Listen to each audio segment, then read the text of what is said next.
이 시간 우리 주신 하나님 말씀 역대하 32장입니다. 역대하 32장 16절에서 23절입니다.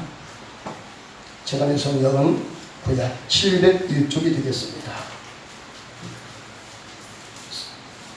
사네립의 신하들도 더욱 여호와 하나님과 그의 종 히스기야를 비방하였으며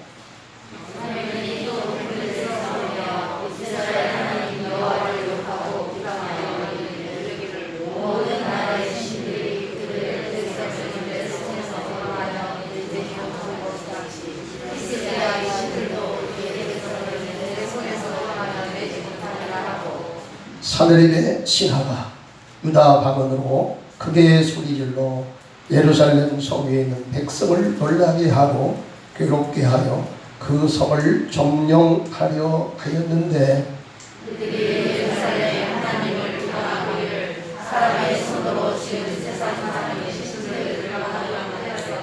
이러므로 히스기야 왕이 아모스의 아들 선지자 이사야로 더불어 하늘을 향하여 부르짖어 기도하였더니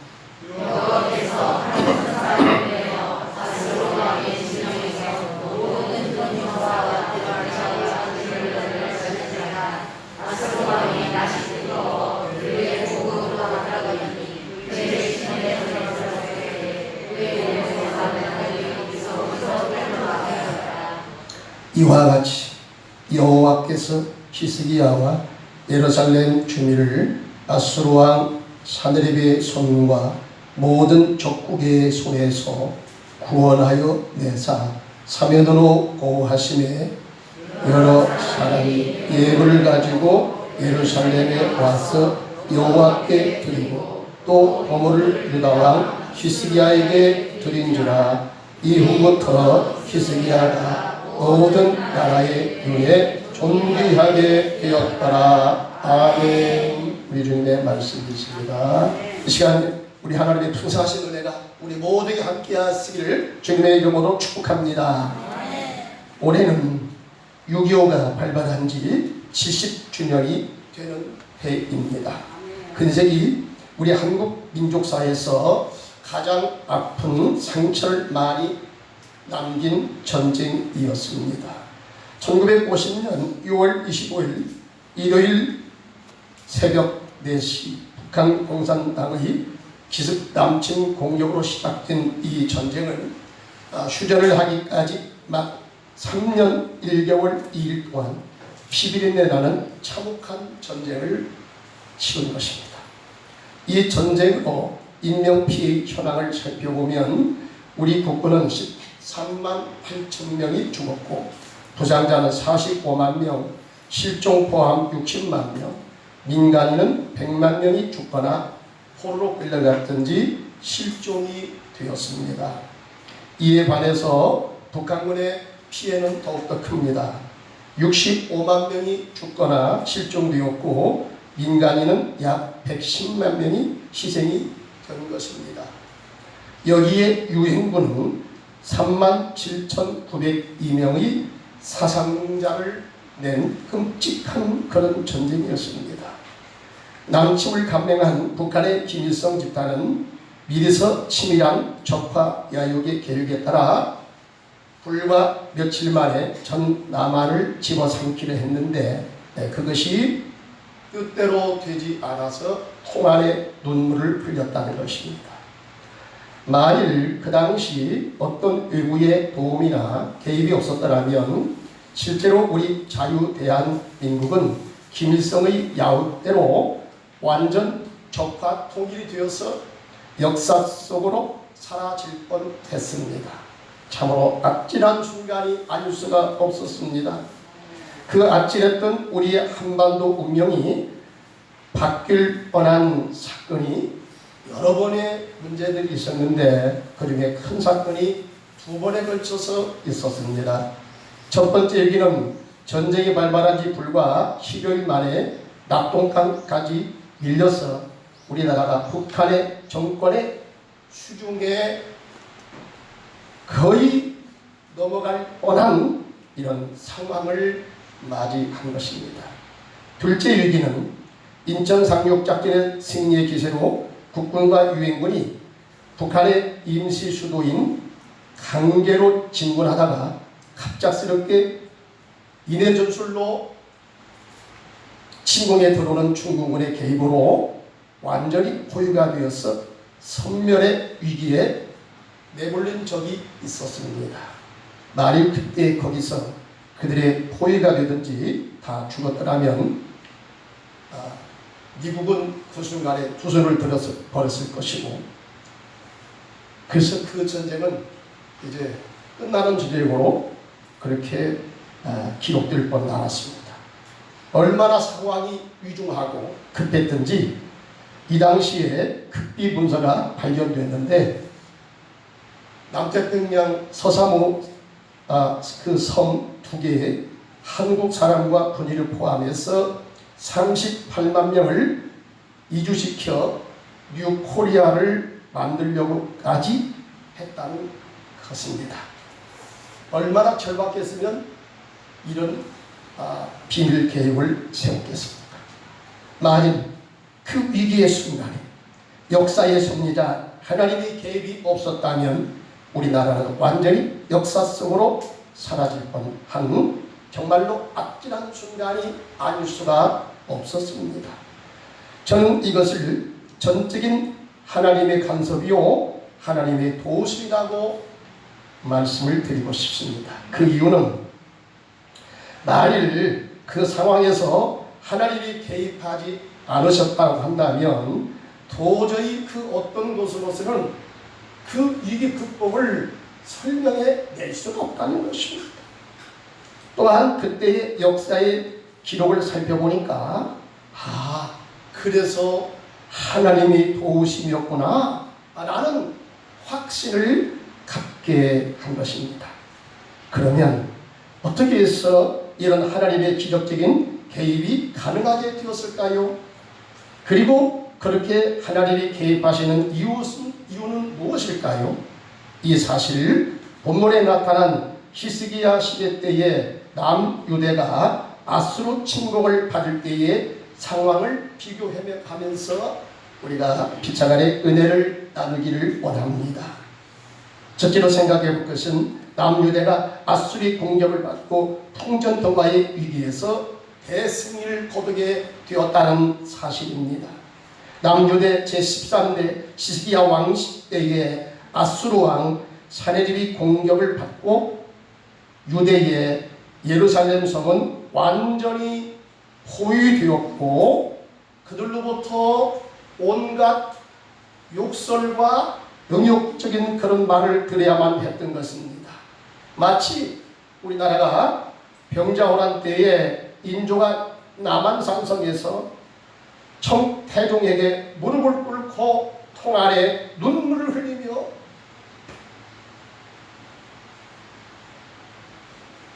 절규를 하던 그때의 그 모습과 비슷하지 않나 생각합니다. 그때 인조가 죽으려고 그랬대요. 진짜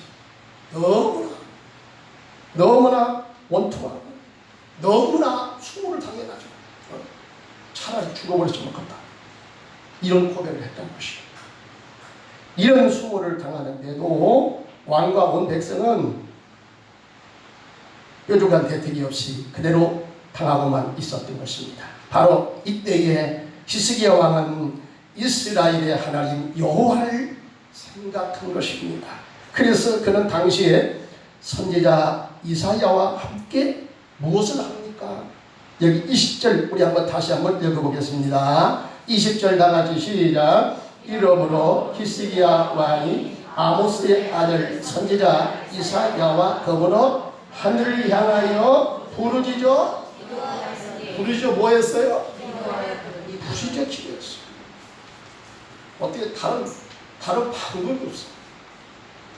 여러분 그때 어떤 일이 일어납니까? 22절, 21절, 22절에 보니까 여호와께서 한 천사를 보내어 아수르 왕의 진영에서 모든 큰 용사와 대장과 지휘관들을 멸하신지라. 아수르 왕이 낯이 뜨거워 그의 고국으로 돌아갔더니 그의 신의 전에 들어갔을 때에 그 몸에서 난 자리 거기서 칼로 죽였더라. 그들은 이스라엘 백성들은 이런 수모를 당했을 때 그들이 전적인 부르짖는 기도로 말미암아 하나님께서 그 전쟁에 긴급히 개입하시고 그들이 그 전세를 역전으로 돌려서 대승리를 거두게 되었다는 사실입니다. 그래서 우리가 무슨 일을 하기에 앞서서 제일로 먼저 해야 될 것이 뭐냐? 하나님을 모르는 사람은 그렇다고 치고 하나님을 아는 사람들은 여러분 우리가 어떤 일이 벌어졌을 때에 참으로 위기를 만났을 때에 우리가 만사를 제쳐놓고 제일 먼저 무엇을 해야 되겠어요? 기도를 해야 될 줄 믿습니다. 아멘이시죠? 우리나라가 6.25 전쟁 때에 두 번의 위기에서 극적인 반전이 일어난 것도 바로 그 때문이었습니다. 첫째, 낙동강 정선이 형성된 한 달여 동안 바로 그런 일이 일어난 것입니다. 그때 우리나라 임시정부는 부산으로 내려간 때였습니다. 그 위급한 상황에서 부산 부덕체육관에서 대통령을 위시하여 그곳에 목사님 장로님들이 모여 하나님 앞에 울며 통에 잡아가는 기도를 드렸습니다. 이때 어떤 일이 벌어졌습니까? 저번에 제가 한번 말씀드렸습니다. 미국의 트루먼 대통령이 한국전 참전을 위하여 유엔 상임이사국 회의를 신청하고 이사국 대표들을 긴급히 소집한 것입니다. 여러분 이것이 참 아이러니한 거예요. 왜 그러냐면 이전에 이미 미국에 의해서 에치슨 라인이 발표가 됐어요. 미국의 방공망은 조선을 제외시킨 거예요. 조선은 적과 통일 돼도 안 되면 좋지만 돼도 이건 우리하고는 별 상관이 없다. 선을 딱 그어버린 거예요. 일본까지만 자기들의 방공 영역으로 그렇게 설정한 거예요. 이런 상황 속에서 한국전이 터졌고 그 한국전 참여를 위해서 유엔을 긴급하게 소집한다. 참으로 어려운 문제가 아닐 수 없는 것입니다. 그때 하마터면 큰일 날 뻔했어요. 유엔 상임이사국 그 안에 소련이 그 당시에 소련이 포함됐는데 소련이 만약에 소련 대표가 참여했으면 거기에 어떤 투표에 가담할까요? 유엔 군을 파견하자고 하겠습니까? 파견하지 말자고 그러겠습니까? 틀림없어요. 반대할 겁니다. 왜? 이제 소련 사주에 의해서 남침을 이제 전쟁을 했거든요. 6.25를 침략하는 그런 전쟁을 일으켰거든요. 그러니 소련이 거기에 찬성하겠습니까? 틀림없는 것입니다. 근데요, 이 상황 속에 어떤 일이 벌어졌습니까? 캐딜락을 타고 소련 대표가 급히 유엔 회의에 참석자 가는데 갑자기 엔진 고장을 일으킨 거야. 이럴 때 고장이 안 났으면 큰일 날 뻔했어. 고장이 나가지고요, 늦게 가는 바람에 이미 제 시간에 참여했던 유엔 상임이사국 대표들이 가표를 던져서 여러분 급히 유엔군 16개국이 참여를 하게 되었다는 사실입니다. 참 놀라운 일이죠. 여러분 이 사실로 인해서 이제 어떤 일이 벌어집니까? 9월 달에 드디어 메가더 장군의 인천 상륙작전이 이제 벌어진 것입니다. 도대체가 노르만디 상륙작전 이후에는 지금까지 세계 역사상 바다에서 육진으로 진군해가지고 성공한 사례는 한 번도 없다. 그렇기 때문에 미국의 트루먼 대통령이 말렸어요. 하지 말라고 했어요. 그런데 여러분 이 메가더 장군은 누굽니까? 정말로 기도하는 사람입니다. 하루에 나는 기도 없이는 하루를 말 수가 없다고 그렇게 기도하는 사람이었거든요. 기도하는 가운데 확신을 받았습니다. 환상을 그가 봤습니다. 그리고 강력하게 밀어붙이는 거예요. 내가 죽으면 죽으리다 하고 밀어붙인 것이 여러분 성공을 거두어서 북한 괴력을 북으로까지 다 밀어내버리고 만 것입니다. 그뿐만이 아닙니다. 이때 전쟁의 승기를 잡고 계속 북진하여 북한의 임시 수도가 강제로 피신하는 이런 사태까지 벌어지고 만 것입니다. 두 번째 위기는 장진호 전투시에서 일어난 것이었습니다. 미군 제10군단과 그 다음에 해병 1사단은 북한의 임시수도인 강계를 점령하기 위해서 한반도에서 가장 추운 함경북도 개마고원 장진호를 향해서 진군하고 있었습니다. 이때 김일성이 간절한 간청으로 이미 중공군 12만 명이 10개 사단 12만 명이 급히 파견되어서 그 높은 산 모든 산에 겹겹이 이제 줄을 치고 거기서 진을 치고 대기를 하고 있었습니다. 이 상황에서 미군은 그들의 포위망에 걸려들고 난 것입니다. 후퇴밖에는 다른 대책이 없었습니다. 이 급한 상황에서 이제 철수 명령에 떨어졌고 철수 작전은 장진호에 포위된 미군이 그들의 포위망을 뚫고 장장 128km나 떨어진 흥남 항구까지 긴급히 철수한 것입니다. 이 과정에서 문제는 밤이면 영하 30도까지 기온이 뚝 떨어져 동상 환자가 속출하고 있었고 여기에서 더 큰 문제는 1950년 12월 7일 철수작전의 마지막 고비였던 고토리 황초령 고기에서 일어났던 것입니다. 협곡의 교량이 5m가량 파괴되고 만 것입니다. 험준한 산악 지역에 발이 묶여서 중공군에 꼼짝없이 갇히고 말았던 것입니다. 이때의 유일한 방법은 공중에서 교량을 투하하는 것입니다. 그러나 짙은 안개와 폭설로 시야가 확보되지 않는 상황인 것입니다. 그날 밤에 미군은 좋은 일교와 날씨를 위해서 하나님께 그들이 간절히 부르짖었습니다. 그 순간 기적 같은 일이 벌어지고 만 것입니다. 날씨가 밝아지더니 밝고 화한 별 하나가 고토리 상공에 반짝이기 시작한 것입니다. 곧바로 교량이 공중 투하되어서 철수작전이 재개가 되어진 것입니다. 그때를 리처드 캐리 장군은 이렇게 회고했습니다. 그날 밤은 영하 30도로 엄청난 강추위가 몰아닥쳤고 눈보라가 공수작전이 큰 어려움을 주었습니다. 군인들이 맑은 날씨를 기도했는데 거짓말처럼 하늘이 열리며 큰 별이 빛나는 것 아니겠습니까? 하나님의 응답이라 여긴 해병대원들이 용기 백대의 중공군 포위망을 뚫을 수가 있었습니다. 이런 이유로 12월 11일 밤 9시 흥남 항구로까지 무사히 철수가 완료가 된 줄로 믿습니다.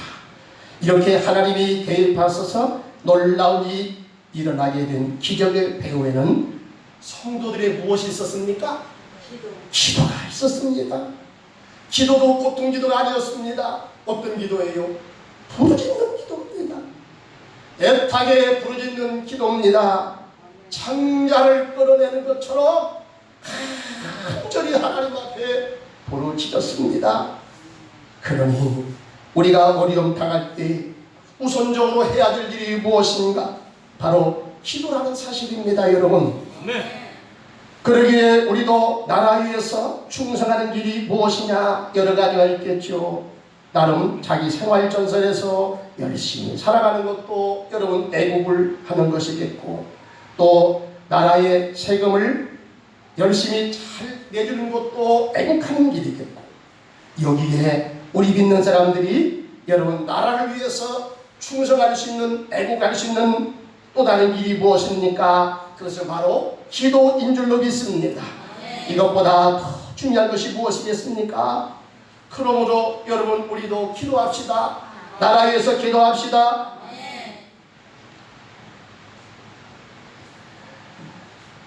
이것이 나라를 위해서 정말로 최고로 애국하는 길인 줄로 믿습니다. 이 같은 하나님의 강력한 보호하심이 있었던 이유가 무엇이냐? 왜 이와 같이 여러분 그 위기를 만날 때에 하나님을 믿는 사람들로 하여금 기도하게 했고, 이 기도를 통해서 하나님이 기적적인 그런 은혜를 베풀어 주신 것이겠죠. 그 이유가 무엇입니까? 그와 같은 일을 일으킨 이유가 무엇입니까? 이사야 31장 5절에 보니까 새가 날개치며 그 새끼를 보호함 같이 나 만군의 여호와가 예루살렘을 보호할 것이라. 그들을 호위하며 건지며 뛰어넘어 구원하리라 하셨느니라. 이사야 42장 6절 거기로 우리 다같이 여기 화면에 띄워진 대로 같이 읽어보겠습니다. 시작. 나 여호와로 너를 불렀은즉 내가 내 손을 잡아 너를 보호하며 너를 세워 백성의 언약과 이방의 빛이 되게 하리니. 아멘. 하나님께서 특히 그 백성과 예루살렘을 보호하시며 지켜주시는 이유가 무엇 때문입니까?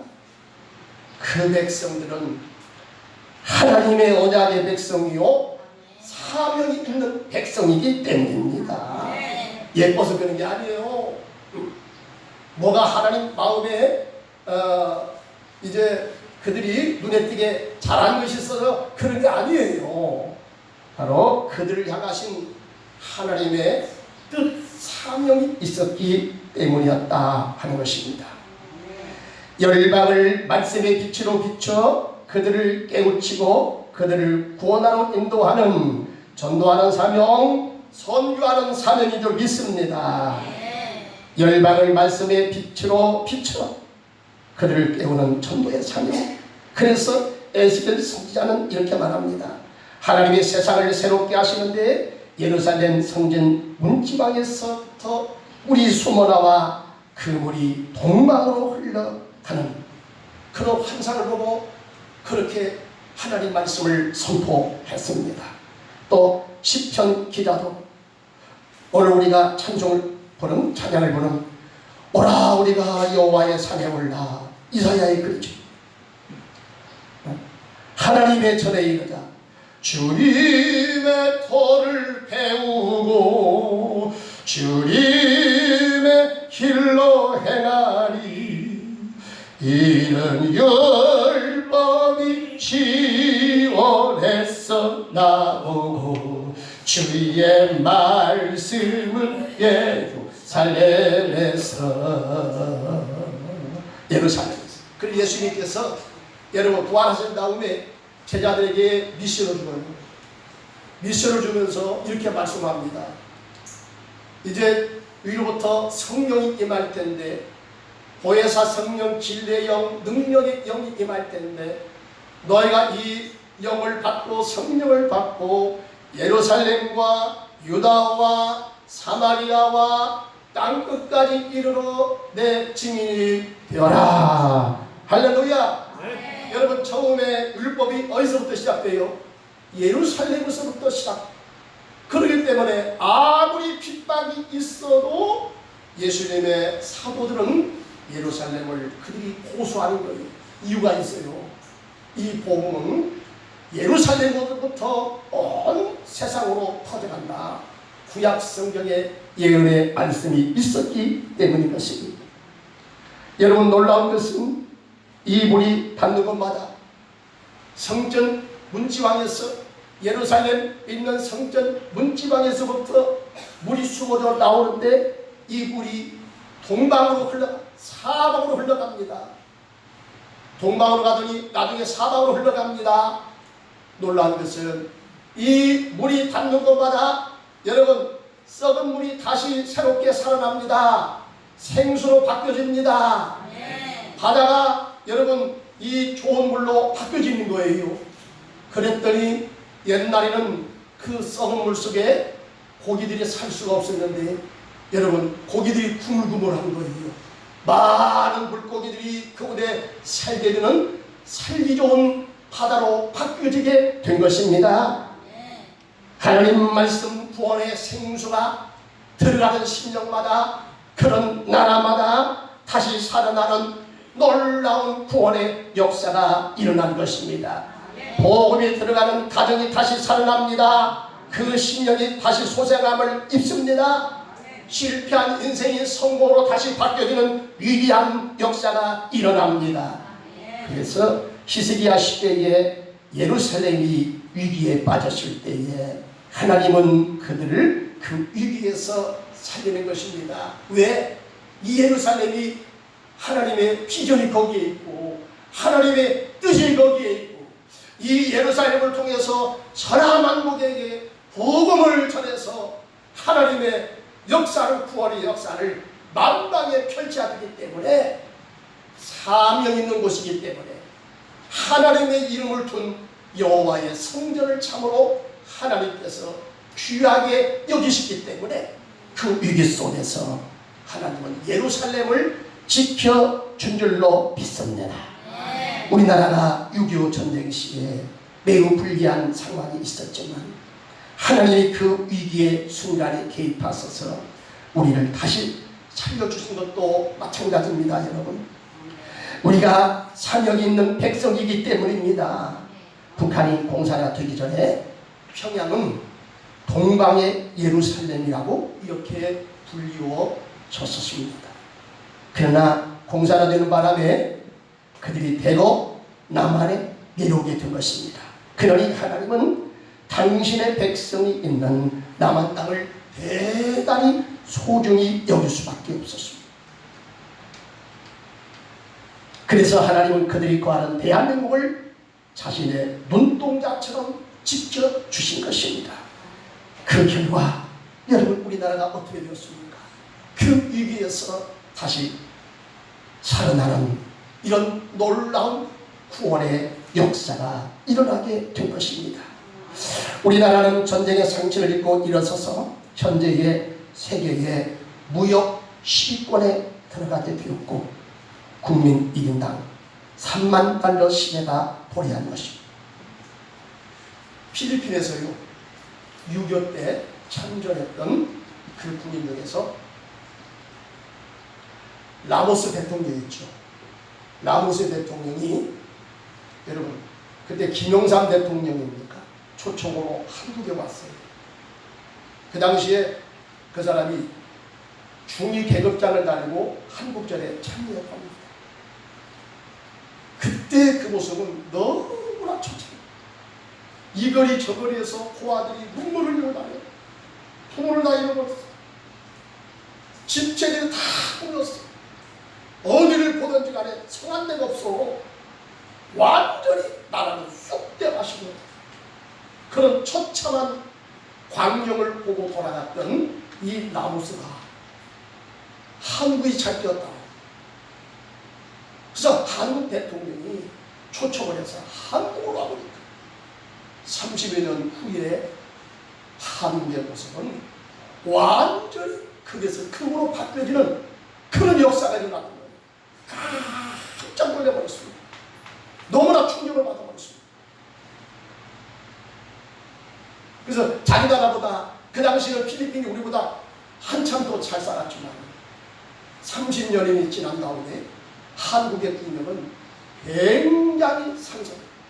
필리핀이 따라올 수 없을 정도로 그만큼 국력이 상승해서 한쪽에서는 기분이 좀 거시기 했지만 그래도 자기가 6.25 사변이 일어나서 참전해서 피 흘리고 싸워줬던 그 보람이 있었다. 이렇게 참으로 칭찬하고 그 한국전에 참여했던 것이 굉장히 보람이 있었다라고 이렇게 말을 하고 돌아갔다는 얘기입니다.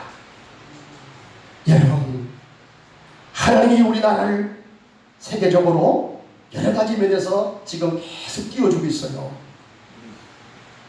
왜 그렇습니까? 띄워주는 이유가 무엇이겠습니까? 여러분, 우리보다 잘난 그런 나라들이 굉장히 많아요. 내가 이번에서 앞서가는 나라가 많습니다. 그러나 최근에 들어와서 여러분, 하나님께서 우리나라를 이 모양 저 모양으로 자꾸 우리나라를 띄워주시오. 우리가 자꾸 띄워주시오. 왜 그러겠습니까? K-팝으로다가 여러분, 우리 한민족의 그 예술의 위대함을 전 세계에 이렇게 알리신 다음에 또 IT 분야에서 여러분, 우리나라를 따라올 수가 없지요. 세계에서 제일 선두를 달리고 있습니다. 또 근래에는 코로나 방역 잘하는 나라로 우리 대한민국을 전 세계 하나님께서 띄워주셨어요. 한동안에는 우리나라가 10,000명이 이 확진 환자가 생겨가지고 아주 불명예스럽게 한국, 여러분, 그 항공기가 이제 어떤 그 나라마다 전부 다 항공기 모든 게 다 막아버렸어요. 한국 사람 자기 나라 모든 게 막아버렸어요. 얼마나 부끄럽게 되는지 몰라요. 그런데 여러분, 놀랍습니다. 얼마 가지 않아서 여러분, 그것이 다 역전이 되고 말았어요. 지금은 세계가 한국을 풀어가고 있습니다. 어찌면 저렇게 방역을 철저하게 잘하는가? 어떤 도시를 봉쇄하지 않음에도 불구하고 어쩌면 저렇게 민주적으로 하는데도 저렇게 방역을 잘하는가? 여러분, 세계 사람들이 한국을 포로한 줄 믿습니다. 이렇게 되는 이유가 무엇입니까? 여러분, 그뿐만 아닙니다. 우리 한국이 잘하는 것은요, 여러 가지가 있어요. 세계에서 술을 제일 많이 마신다는 거. 그 다음에 그뿐만 아닙니다. 자살률이 여러분 OECD 국가 중에서 제일 높이야. 예, 그런 것은 여러분, 그런 것은 꼴찌가 도 괜찮아. 그것은 좀 앞에 가지 않았으면 좋겠어. 근데 여러분, 그것만 빼놓고는 참으로 한국이 여러분 대단한 나라로 지금 세계에 알려졌습니다. 그 중에서 또 한 가지가 뭐냐? 한국에서 여러분, 한국이 세계적인 선교 강국이 되었다는 사실입니다. 여기에서 한번 좀 놀려봐요. 아멘. 이거 놀려도 괜찮아. 여러분, 예수 안 믿는 사람 몰라. 근데 우리 예수 믿는 사람들은 이거 진짜 대단한 거예요. 대단한 거. 대단한 거. 지금 숫자상으로는 여러분, 세계에 선교사가 파송된 숫자상으로는 미국 다음이지만 국민 여러분 그 인구 프로테이지로 따져보니까 미국을 능가해버리고 말았습니다. 그래서 실제적으로 여러분, 세계 선교 제일 강국은 어느 나라냐? 어느 나라예요? 대한민국인 것입니다. 그렇기 때문에 하나님께서 여러분 대한민국을 눈여겨보지 않을 수가 없는 것이고 여러분 대한민국을 띄워주지 않을 수가 없어요. 왜 그러냐면 여러분, 낯설고 불선한 땅, 지금 선교를 이제 방해하는 나라가 얼마나 많은지 모릅니다. 예, 그럼에도 불구하고 여러분, 그런 나라들도 대한민국은 굉장히 좋은 나라라고 생각하거든요. 왜 그렇습니까? 이러다 하나님께서 다 따라오는 거야. 다 따라놨어요. K-팝으로 다 따라놓고 여러분, 기술강국으로 하나님께서 입에 소문을 다 내놓으시고요.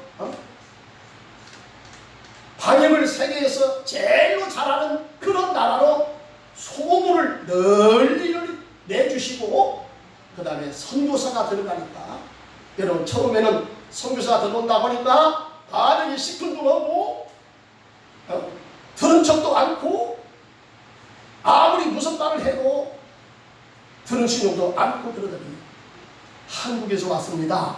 그러면 다시 쳐다보고 부러워하고 불우한 눈치를 쳐다보고 그 선교사가 전하는 말을 신중히 전해 듣더라는 것입니다. 이것은 제가 그 외국에 나가서 선교사님을 통해서 직접 들은 얘기입니다. 선교사님이 그러는 거예요. 하나님께서 우리로 하여금 선교를 잘하기 위해서 우리 한국을 여러 가지로 띄워주셨고 이렇게 길을 많이 내주셔서 우리는 하나님께서 낸 길 위에 우리는 그냥 달려가는 것 뿐이다. 하나님께서 만들어준 무대에 올라가서 우리는 춤을 추는 것 뿐이다. 우리는 그 무대에 올라가서 노래를 부르는 것 뿐이다. 그랬더니 사람들이 관심을 갖고 쳐다보더라는 거요. 선교사가 전해주는 말씀을 듣더라는 것입니다. 여러분, 마지막 시대에 주님이 다시 오시기 전에 우리 한국을 통해서 세계 열방에 복음을 전하고, 여러분, 이 세계 사람들을 하나님께로 돌아오게 하고 그들을 구원받게 하려는 하나님의 선교의 비전이, 선교의 뜻이 있는 줄로 믿습니다. 그렇기 때문에 하나님은 대한민국을 사랑할 수밖에 없어요. 6.25 동단에서 여러분 여러 가지 위기가 있었지만 그럼에도 불구하고 하나님은 대한민국을 꽉 잡아주셨습니다. 지켜주셨습니다. 북한의 김일성 야육에 의하면 11일에 여러분 전 남한을 다 집어삼키려고 했는데 그 야육이 수포로 돌아가게 만들어 버렸습니다. 기막힌 방법을 통하여 열방의 대통령 마음을 움직이시고 여러 나라를 움직이셔서 여러분 단일 국가에서 전쟁이 터졌을 때에 우리나라 6.25 때 16개국 참전은 그런 때처럼 그렇게 많은 나라가 여러분 전쟁에 참전 적은 없었답니다. 한국이 유일하다는 것입니다. 세계전쟁 빼놓고 말입니다.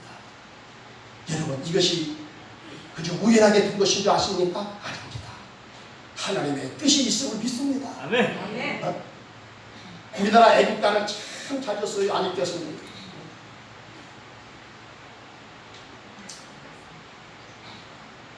대한민국 하나님이 사랑하십니다. 하나님이 보호하사 우리나라 만세. 그때 저번에 그 뭡니까 올림픽 경기할 때 그 경기장에서 많은 사람들이 응원했잖아요. 거기 보니까 중도 있고 무당도 있고 그러더라고요. 근데 무당은 어디 있는가 모르겠지만 중은 게 머리 깎았으니까 알잖아요.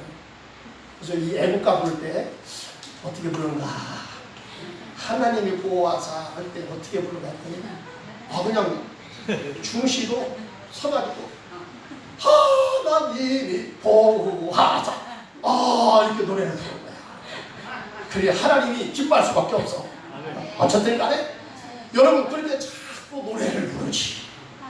기도하는 사람들이 얼마나 많아? 여러분 주일날 낮에만 기도하는 것이 아니라 밥 먹을 때만 기도하는 것이 아니라 예배 드릴 때만 나와서 기도하는 것이 아니라 금요일날 성경 충만기도 나와서 기도하고 새벽 기도도 나와서 기도하고 막 여기저기서 막 주여 주여고 막 하나님께 간절히 부르짖으니까 하나님께서 여러분 대한민국을 눈여겨보시지 않을 수가 없어요. 하나님께서 관심을 기울이지 않을 수가 없어요. 여러분 이렇게 뜨겁고 이렇게 열렬한 이런 민족은 세계에서 우리 대한민국이 여러분 제일입니다. 제일입니다.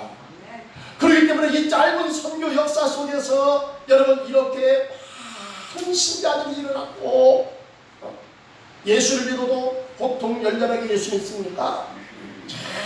참 열심히 됩니다. 여러분 그러기 때문에 하나님께서 마지막 주님 오시기 전에 선교하는 나라로 대한민국을 삼아 주신 줄로 믿습니다. 여러분 우리 대한민국을 위하여 6월 애국의 달을 호국의 달입니다. 이 달을 맞이해서 내가 정말 이 나라를 위해서 나를 지금까지 이렇게 복되게 인도했던 이 나라를 위해서 내가 어떻게 애국해야 될 것입니다. 여러 가지가 있지만 제일로 좋은 것은 뭐냐? 여러분 나라를 위해서 기도하는 것입니다. 여러분 기도하는 것입니다. 위해서 여러분 기도하십시오. 우리나라가 지금도 나라가 양분되어서 여러분 북한이 핵을 가지고 이렇게 위협하고 있습니다. 그러나 하나님의 뜻이 어디 있는가는 정확히 잘 알지 못하겠습니다. 분명한 것은 뭡니까?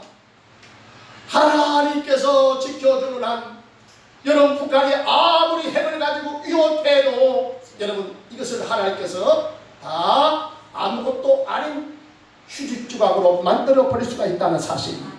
쓰레기로 만들어 버릴 수가 있다는 사실입니다. 여러분 기도합시다. 나라 위해서 기도합시다. 마지막 하나님의 선교적인 사명 있는 대한민국을 위해서 기도합시다. 선교사를 위해서 기도합시다. 같이 우리가 기도해서 아버지의 거룩하신 뜻을 이루며 대한민국을 통해서 온 세계 사람들이 하나님 앞에 돌아오는 놀라운 구원의 역사가 여러분 일어날 수 있기를 주님의 이름으로 축원합니다. 할렐루야. 하나님 아버지, 역사의 소비자는 하나님이십니다. 하나님이 함께하는 한 결코 망하지 않습니다. 하나님 히스기야 시대 때에 그 당시 세계의 최강국 아스르가 침략을 해서 이스라엘 능욕합니다. 모욕하는 말을 함부로 합니다.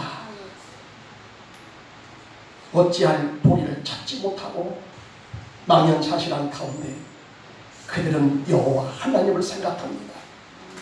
선지자와 왕이 하나님의 성전에 들어가서 눈물을 흘리며 하나님 앞에 울부짖었습니다. 그럴 때 하나님이 거기 선사를 통해서 개입합니다. 내중진날이 일어납니다. 군 고위 지휘관들이 서로가 의견이 불일치가 되어서 서로 치고 패고 서로 죽이는 일로 함으로 말미암아 군 지휘관들이 하루아침에 다 죽고 말았습니다. 왕이 다시 뜨거웠습니다. 사내립이 다시 뜨거웠습니다. 철수 명령을 내릴 수밖에 없었습니다. 포국에 돌아갔을 때에 자기가 낳은 아들에 의해서 비참하게 살해되고 맙니다. 하나님이 개입하시니까 놀라운 역사가 일어납니다. 하나님 아버지 6.25 전쟁으로 인하여 우리가 완전히 나라가 뺏기질 그런 위기 가운데 빠졌을 때 하나님은 우리의 간절한 부르짖는 기도를 통하여 불쌍히 보시고 긍휼과 자비를 베푸셔서 유엔을 참전케 하시고 많은 사건을 통하여 하나님의 살아계신 것을 보여주시려며 이 나라를 하나님이 여전히 붙잡고 계시고 이 나라를 살아가신다는 것을 여실히 보여주셨습니다. 하나님 아버지, 완전히 전쟁으로 폐허화된 이 상처받은 이 나라를 다시 딛고 성진 한국으로 올라서게 하심을 감사합니다. 여러 가지 면에서 하나님 우리 나라를 도와주시고 이렇게 세계 민족 가운데서 위대한 민족으로 우리를 세워주시니 감사합니다. 하나님 여기에서 우리가 자유하지 말게 하시고 이 시대에 이와 같은 복을 주신 것을 영혼 구원하라고는 하나님의 거룩하신 뜻이 있는 줄 믿습니다. 하나님 아버지, 이 땅에서 행복하게 살다가 그 영혼이 지옥 들어가면 어떻게 됩니까? 하나님은 우리가 지옥에 들어가서 거기서 고통을 당하며 사는 것을 하나님은 참으로 눈으로 뜨고는 볼 수 없다고 하나님 말씀하시고 한 영혼이라도 살려내라고 말씀하십니다. 하나님 아버지, 우리가 이 선교의 사명을 받은 줄 믿습니다.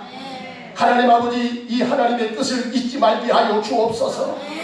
오늘 나를 잊게 한 것이고 오늘 이 나라를 이렇게 하나님께서 띄워준 것을 이 사명을 감당하라고 하는 하나님의 뜻이 있는 줄 믿사오니 주여, 우리가 하나님의 뜻을 이루어가는 거룩한 하나님의 종들이 다 되게 하여 주시옵소서.